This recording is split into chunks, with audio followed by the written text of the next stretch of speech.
Dia akan muncul di tanah gersang bersama 70,000 askar sedia hadap perang.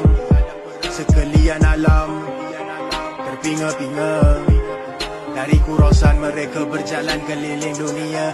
Hey, terbit mentari bukan terbit yang biasa. Tanah kering kontang kemarau panjang alam yang binasa. Hey, kita lemah longlai, dia tu raja penipu. Apabila dia keluar burung dan ikanlah isteri dan anak perempuanmu.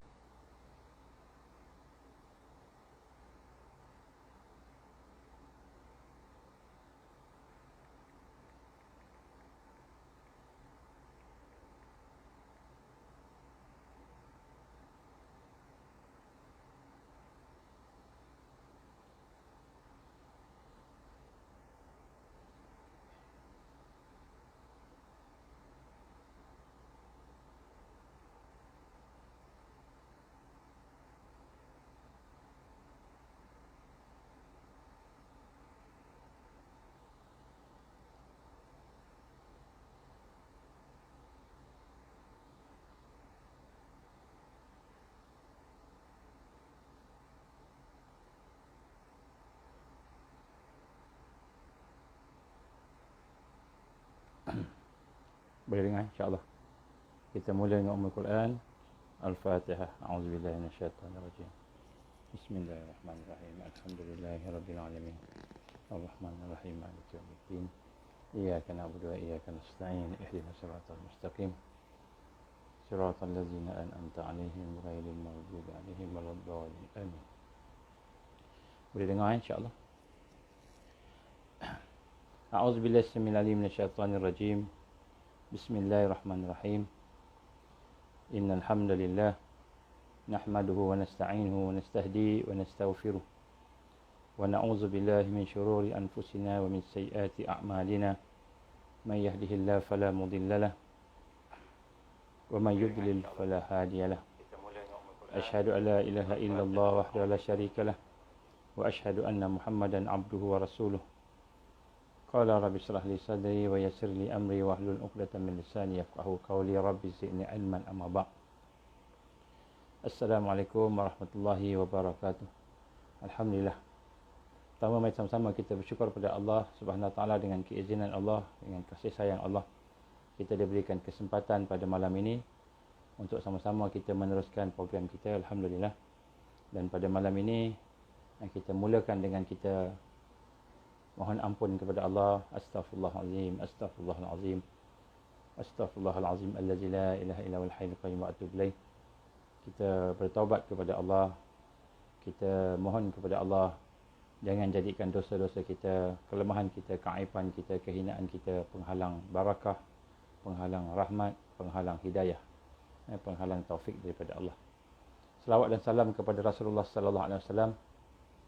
Dengan penuh kasih sayang kita menyampaikan selawat dan salam pada baginda Rasul sallallahu alaihi wasallam, para sahabat, pada ahli keluarga baginda, para sahabat baginda serta mereka yang mengikuti perjuangan Rasulullah sallallahu alaihi wasallam. Allahumma shalli ala sayyidina Muhammad wa ala ali sayyidina Muhammad kama shallaita ala sayyidina Ibrahim wa ala ali sayyidina Ibrahim wa barik ala sayyidina Muhammad wa ala ali sayyidina Muhammad kama barakta ala sayyidina Ibrahim wa ala ali sayyidina Ibrahim fil alamin innaka Hamidum Majid.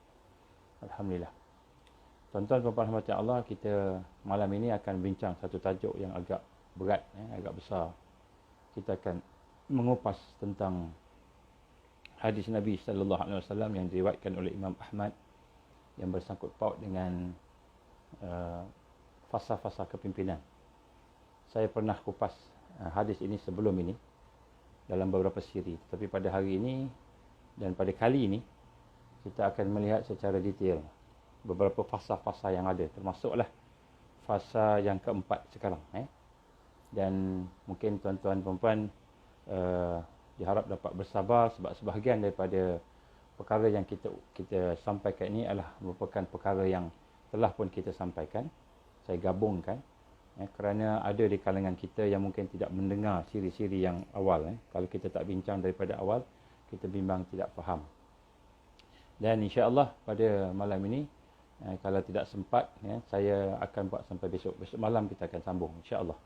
Saya rasa tak sempat kurang-kurangnya 2 malam, kurang-kurang.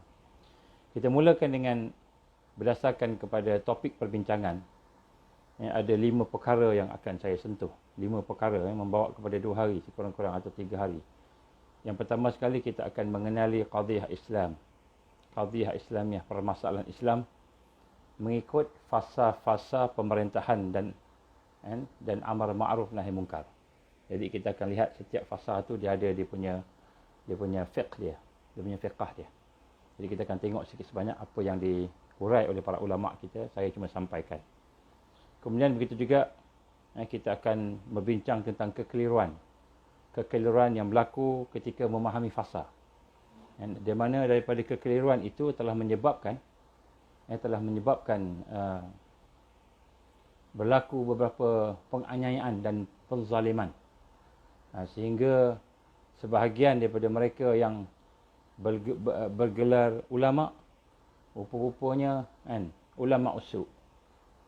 Sebahagian daripada mereka yang digelar sebagai orang yang berdakwah, orang yang berjihad, orang yang melakukan kerja-kerja amar ma'ruf nahi munkar, digelarkan sebagai pengganas.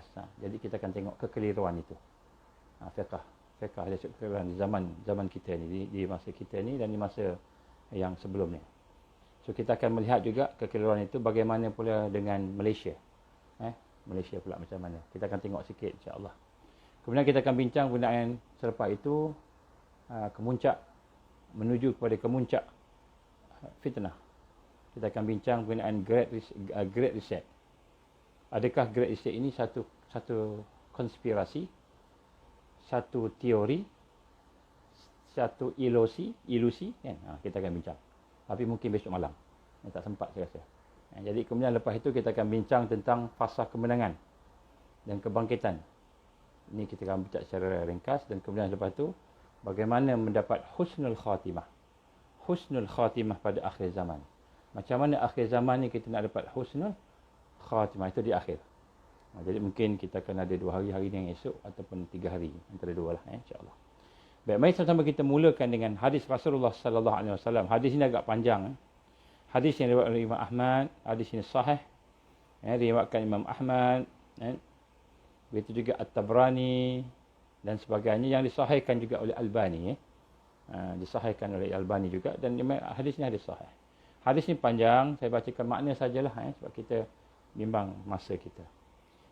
Maka Rasul sallallahu alaihi wasallam telah bersabda daripada hadisnya ini, maka Nabi menggambarkan tentang masa-masa pemerintahan umat. Maka yang pertama dia kata masa kenabian. Masa kenabian. Takunnun nubuwatu fikum. Maka yang bermula kita kata masa kenabian, nubuwatu fikum, yang ada pada kamu itu, yang akan berlangsung dalam beberapa masa.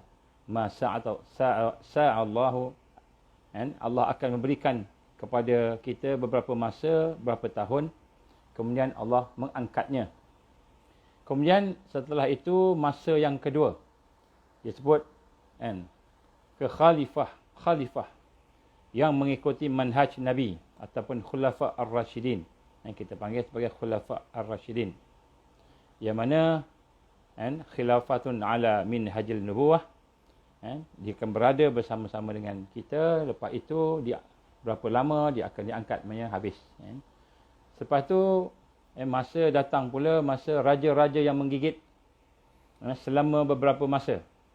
Kemudian datang pula raja-raja yang berkuasa ataupun yang diktator. Jadi kita lihat raja-raja yang menggigit, digambarkan itu raja-raja yang dipanggil mulkan a'dha, iaitu raja-raja yang menggigit, khilafah-khilafah yang menggigit. Kemudian selepas itu bersampai beberapa masa, maka habis, Allah angkat. Bukan kemudian sampai kepada kepimpinan yang memaksa, mulkan jabriyan. Mulkan jabriyan, iaitu kepimpinan yang memaksa, yang diktator, akan melanda kepimpinan umat, dan kemudian selepas itu dia akan diangkat dan kemudian akan lepas daripada kepimpinan mulkan Jabriyan tadi, akan berlakulah kebangkitan, maka akan disebut khilafatan ala minhatin nubuwah, iaitu satu kebangkitan khilafah Islam. Jadi mulkan Jibriyah itu lepas tu kebangkitan. Selepas kebangkitan Rasulullah SAW diam. Jadi hadis ini ramai yang dah tahulah, insya-Allah. Kita nak cuba tengok satu-satu dan kita melihat fiqh di mana kedudukan amar ma'ruf nahi munkar, di mana kedudukan dakwah, di mana kedudukan umat Islam, apa dia kena buat. Para ulama, ahli-ahli sejarah telah menerangkan kepada kita banyak kitab-kitab sejarah, sirah dan menerangkan tentang hadis ini. Maka kita boleh bagikan kepada 5 fasa. Fasa yang pertama disebut fasa nubuwah, itu fasa kenabian, yang mana fasa ini terbahagi kepada 2. Yang pertama ialah selama 13 tahun kepimpinan Rasulullah SAW pada masa itu, bersama-sama dengan sahabat-sahabat dalam keadaan tertekan, dalam keadaan sedikit, dalam keadaan dikuasai oleh kepimpinan kaum kafir musyrikin. 13 tahun yang pertama, fasa nubuwah. Kemudian selepas itu 10 tahun pula setelah berhijrah pergi ke Madinah, maka kepimpinan Rasulullah sallallahu alaihi wasallam sendiri menjadi Amirul Mukminin. Dialah Rasul sallallahu alaihi wasallam, dialah menjadi nabi, dialah menjadi rasul, dia menjadi kepimpinan atau Amirul Mukminin. Kemudian selepas itu disambung oleh Khulafa ar-Rasyidin, khilafah ala minhajil nubuwah, iaitu kekhilafahan sahabat-sahabat Rasulullah SAW yang menggantikan Nabi sallallahu alaihi wasallam. Bermula daripada khulafa ar-Rasyidin itu Abu Bakar As-Siddiq radhiyallahu anhu, Umar bin Khattab radhiyallahu anhu, Utsman bin Affan radhiyallahu anhu dan Ali bin Abi Talib radhiyallahu anhu. Jadi ada 4 orang khulafa ar-Rasyidin. Jadi ini selama 30 tahun. Ini dah lepaslah juga. Baik. Kemudian masa yang ketiga ialah disebut mulkan a'dha ataupun a'dhan, iaitu kepimpinan kerajaan yang menggigit. Kerajaan yang menggigit selama 13 abad, kurang lebih, atau 14 abad. Disebut sebagai bermula daripada kepimpinan Bani Umayyah, Bani Abbasiyah, dan terakhir sekali lah Empire Kesultanan Turki Osmaniyah. Jadi berakhir pada tahun 1924 dan berakhir pada tahun 1924 bersama dengan 1342 Hijriah. Jadi 1342 Hijriah, tahun ini 1442 Hijriah, maka kurang lebih 100 tahun dari sudut Hijriah. Jadi babak ini yang disebut mulkan a'dhan, iaitu kepimpinan yang menggigit. Apa beza kepimpinan menggigit dengan kepimpinan Khulafa ar-Rasyidin? Jadi bezanya ialah kepimpinan yang menggigit ini, dia menggigitlah, maknanya dia ada corruption, tapi dia pegang, masih lagi ada Quran dan Sunnah, itu masih ada, sistem khalifah masih ada, walaupun terpaksa berhadapan dengan kekacauan, corruption, kelemahan umat dan sebagainya. Begitu juga ketika di Khulafa ar-Rasyidin, mereka bukannya menggigit, mereka menggenggamlah, kita kata pegang. Jadi zaman Khulafa ar-Rasyidin tu Quran dan hadis tu memang dipegang betul. Dipegang sungguh-sungguh, tidak ada corruption. Kalau ada kelemahan tapi tidak ada corruption. Corruption pun dalam bentuk yang terlalu sedikit kalau nak gambarkanlah. Ini contoh. Kemudian lepas itu masuk kepada fasa yang keempat yang disebut mulkan Jabriyan, ataupun kita kata mulkan Jabariyah, kita boleh jugalah ataupun Jabriyan itu iaitu penguasa yang memaksa, diktator. Setelah jatuh Osmaniyah yang terakhir, maka sekarang ini kita berada di fasa mulkan Jabriyan. Kita berada di fasa di mana sistem khilafah Islam dah tak ada. Dah tak ada dah. Maknanya ada kepimpinan orang-orang Islam.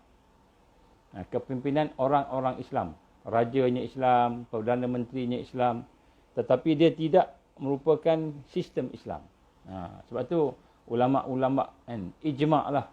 Ijma'. Kita nak kata, kalau tak jima' pun jumhur lah. Kalau mungkin ada kok-kok kan ada yang sebut Ada seorang dua yang tak sama pula. Tak apalah, jumhur ulama. Sebab yang mengkaji ni ramai.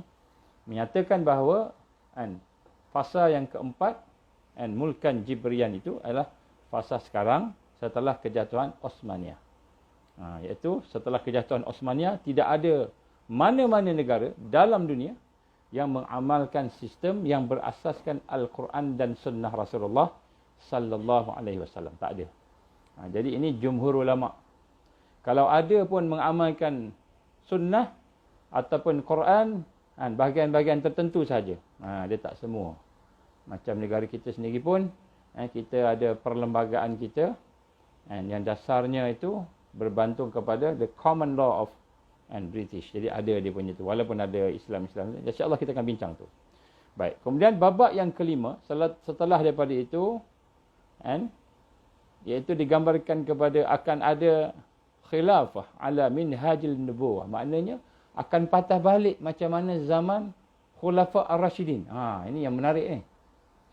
Lepas teruk, kena pukul, kena apa sebagainya, maka akan sampai kepada khilafah ala minhajil nubuwah, maksud kepimpinan orang beriman semula. Jadi Nabi gambarkan perkataan itu sama macam mana ketika bermulanya sistem khilafah tadi selepas daripada wafat Rasulullah sallallahu alaihi wasallam. Dan di sinilah kita lihat bagaimana yang kritikal untuk kita bincang di sini fiqhnya, itu fiqhnya nak faham ni. Terutamanya orang muda-muda kita ni nak faham kita ni kat mana ni. Jangan kita ingat kita ni di peringkat Nabi. Tiba-tiba ada orang mengaku Nabi. Nubuwah, dia mengaku Nabi pula. Dia mengaku Rasul. Rasul Kahar. Rasul macam-macam lah dia mengaku Rasul. Tak ada dah. Allah SAW kata tidak ada dah kepimpinan Rasul, Nabi dah tak ada. Yang ada kepimpinan raja yang menggigit ataupun khilafah. Baik. Jadi sinilah kita lihat. Kita melihat kita bermula dengan babak kepimpinan mulkan a'dha. Ataupun mulkan a'dhan itu atau para pemimpin yang menggigit. Apa maksudnya pemimpin yang menggigit ini? Maksud pemimpin yang menggigit ini adalah para khalifah Islam. Khalifah Islam. Kita masih guna perkataan khalifah Islam. Sekarang ni bila maksud khalifah Islam maknanya Amirul Mukminin. Dia yang memimpin semua umat Islam. Mungkin ada 2-3 kerajaan tapi memimpin semua Islam. Dia menguasai. Jadi khalifah yang Islam itu, sistem khalifah itu yang berasaskan kepada Quran dan hadis Sunnah Salam tadi, bermula daripada Daulah Umayyah, Daulah Bani Umayyah, kemudian negara Daulah Abbasiyah, kemudian berakhir dengan Turki Osmaniyah yang disebut sebagai Ottoman Empire oleh orang Barat, dan total masanya lebih kurang 13 abad atau 14 abad, lebih kurang itulah. Dan ketika itu, mulkan a'dha ini maknanya kepimpinan Islam. Ini saya nak ulang sebab kita nak faham fiqh dia. Nak faham dia punya fiqh dia macam mana. Jadi disebut sini ketika itu masih hidup pemimpin-pemimpin yang mendapat gelaran khalifah yang melakukan sistemnya mewarisi mungkin juga kepimpinan itu berdasarkan warisan, mungkin juga dipilih. Dan namun kita lihat raja-raja pada masa itu mereka masih lagi berpegang dengan Al-Quran. Disebut menggigit, raja yang menggigit. Raja yang menggigit ni maknanya raja yang masih lagi menggigit Al-Quran dan Sunnah. Sehingga Nabi menggelarkan mereka itu sebagai raja, mulkan a'dhan, raja yang menggigit. Jadi apa maksud raja menggigit ini?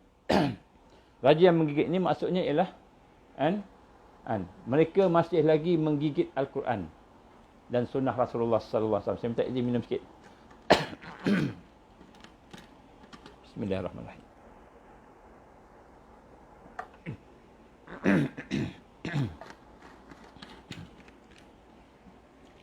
Baik. Jadi maksud menggigit Al-Quran ni maknanya mungkin dia tak perfect takwanya, mungkin dia ada masalah, mungkin ada dosa, mungkin ada corruption, mungkin ada macam-macam masalah, tapi masih sistemnya Quran dan Sunnah. Quran dan hadis Nabi. Ini maksud mulkan a'dha ataupun mulkan a'dha ni. Maka ibaratnya, kalau kita lihat apa bezanya antara kepimpinan Khulafa' Ar-Rasyidin zaman sahabat-sahabat Abu Bakar, Umar, Osman, Ali tadi dengan raja-raja selepasnya, kan? Raja-raja sebelahnya tu dia menggigit, kata Rasul. Tapi sahabat tadi dia, Khulafa' Ar-Rasyidin tadi dia menggenggam. Menggenggam. Jadi kalau nak bezakan mana kuat gigit dengan genggam, genggam kuat lagi lah. Kalau kita nak naik bukit, nak naik gunung, kita pegang tali, kita pegang dengan tangan tali, dengan kita gigit, dengan mana lagi kuat? Tentulah pegang dengan tangan kuat lagi. Jadi itu yang membezakan. Tetapi dua-dua masih lagi ada. Masih ada. Sebab itulah dalam sepanjang 13 abad, 14 abad itu, maka kita melihat ada di kalangan raja-raja itu yang bagus. Yang bagus, yang menggenggam. Seperti Khalifah Umar Abdul Aziz contohnya. Yang baik, yang benar-benar cuba mengikuti. Dalam masa 2 tahun lebih dia memerintah, kan? Dia mengikuti. Alhamdulillah, menjadi satu contoh. Kan? Namun demikian ada juga yang kejam. Kan? Ada juga yang kejam. Jadi kita lihat di sini, kan? Walaupun dia kejam, walaupun dia jahat, tapi masih menjadikan Al-Quran dan hadis Nabi SAW sebagai dia punya apa? Dasar. Negara itu dasar. Rujukan dia Quran. Rujukan dia hadis. Bila nak kata, nak buat bincang undang-undang, ini dulu. Bukan yang lain. Ini maknanya mulkan a'dham. Ini kepimpinan raja yang menggigit. Ini kita kena faham. Kita kena faham. Jadi sebab itulah, sistem khalifah menjadi susunan formal dalam kehidupan bernegara. Kehidupan bernegara. Apa beza dengan mulkan Jibrian, fasa selepas itu, fasa kita?